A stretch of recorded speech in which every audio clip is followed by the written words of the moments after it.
High বন্ধুরা, তোমরা সবাই কেমন আছো? সবাইকে গুড মর্নিং। সবাই আমি তো অনেক ভালো আছি। তোমরা কেমন আছো? তো আমি এখনই ঘুম থেকে উঠলাম। তো এখন বাজে 10টা।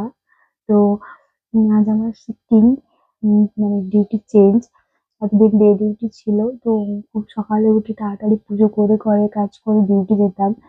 তো আজকে যেহেতু নাইট ডিউটি, তো আমি আজকে কুঁড়ে হয়ে গেছি। কে কে আমার মতো এরকম আছো তোমরা, যে ডিউটি যেদিন না থাকে সেদিন পুরো কুঁড়ে হয়ে যায়? তো আজকে আমি এত কুঁড়ে হয়ে গেছি যে পুরো 10টাতে উঠেছি, এখনো আমার ঘরে কোনো কাজ হয়নি।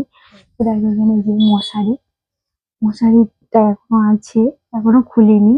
আর ও উঠে চলে গেছে কাজে। তো আমাকে ডেকে গেছিল যে তুমি উঠে পড়ো, উঠে কাজ টাজ করে ফ্রেশ হয়ে তারপর ঘুমাবে আবার।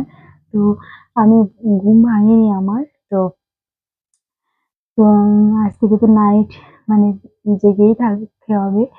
তো কষ্ট তো হবেই। তাই ভাবলাম যে আজকে আমি একটু শান্তি করে ঘুমিয়ে নিই, আর কাল থেকে তো ঘুমোতে পারবো না। তো তাই আর কি। তো হচ্ছে, তো তোমরা প্লিজ আমাকে সাপোর্ট করো, আমার বড় ভিডিও দেখো। আর তোমাদের সাপোর্ট ছাড়া কিছু পারবো না, কিছু করতে পারবো না। সবাই সবার প্লিজ পাশে থেকো। আর ঠিক আছে, চলো। আর কি বলতো, আজকে অনেক কাজ আমি ভেবে রেখেছিলাম। তো আজকে আমি একটু বাপের বাড়ি যাবো ভেবেছিলাম, কিন্তু সেটাও হলো না। কারণ কিছু প্রবলেমের জন্য হলো না আর কি। আর কি বলতো, যদি আজকে বাপের বাড়ি যাওয়ার থাকতো তাড়াতাড়ি উঠে কাজ টাজ করে যেতাম। তো আবার রাতে এসে নাইট ডিউটি করতাম, কিন্তু মা আমাকে বললো কি এরকম এসে যাওয়ার দরকার নেই।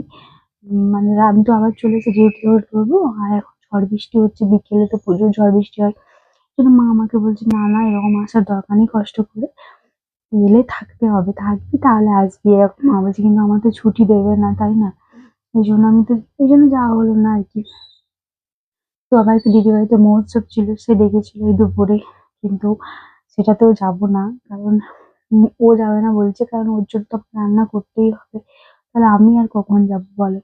তাই আর কি, আমিও যাব না। তো চলো তাড়াতাড়ি করে বাড়ির কাজগুলো গুছিয়ে নিই। তো সবাই খুব ভালো থেকো, আর এইভাবে আমাকে সাপোর্ট করো। আর সবাইকে প্লিজ আমাকে সাপোর্ট করো।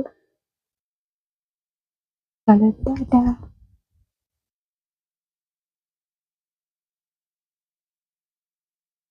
আমার পরে কথা হবে। চলো, আমি তাড়াতাড়ি কাজ টাজগুলো করে নিই। তো আবার দুপুরে দেখা হবে, ঠিক আছে?